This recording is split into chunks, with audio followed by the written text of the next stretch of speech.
బంగ్లా సరిహద్దుల నుంచి వెస్ట్ బెంగాల్కి తవ్విన సొరంగాలు 40-50 ఇప్పటిదాకా బీఎస్ఎఫ్ డిస్మాంటిల్ చేసింది. ఆ సొరంగాల నుంచి ఏమేమి సరఫరా అవుతూ వచ్చినాయి, నెలకు ఎంతెంత ఆదాయం ప్రభుత్వానికి పోకుండా కేవలం లోకల్ పంచాయత్ పట్వారీలు పటేల్స్ వీళ్ళు నొక్కేశారు. వాళ్ళ వెనకాల ఉన్న సిపిఎం తృణమూల్ కాంగ్రెస్ లీడర్స్ ఎవరు, వాళ్ళ జాతకాలు ఏంటి, అలాగే అజయ్ పాల్ శర్మ లాంటి ఒక సూపర్ కాప్ని మే 4 తర్వాత నువ్వు ఇక్కడ ఎలా ఉంటావో చూస్తావని బెదిరించిన జహంగీర్ ఖాన్ ఇంకా ఆయన రీపోలింగ్ అవ్వాలి, ఆయన ప్రచారానికి కూడా రాట్లా, అజయ్ ఇప్పుడు లేడు, అదృశ్యం అయిపోయాడా లేకపోతే బంగ్లాదేశ్ పారిపోయాడా సొరంగంలోంచి, వీటన్నిటి మీద దర్యాప్తు జరుగుతుంది. అలాగే మమతా బెనర్జీ నేతృత్వంలో పనిచేసిన ప్రభుత్వంలో అవినీతికి పాల్పడి జైలు శిక్ష పడినోళ్ళు వాళ్ళు ఇప్పుడు కథా కమామిషు మొత్తం లెక్కలన్నీ బయటికి తీస్తున్నాడు.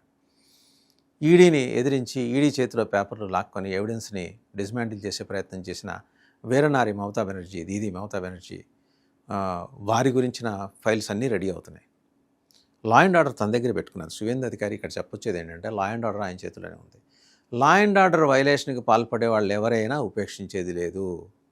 ఎందుకంటే ఇప్పుడు సువేంద్ర అధికారి పిఏ చంద్రనాథ్ రథ్ని కాల్చి చంపిన వారి వెనకాల ఉన్న జాతకాలు కూడా బయటపడ్డాయి.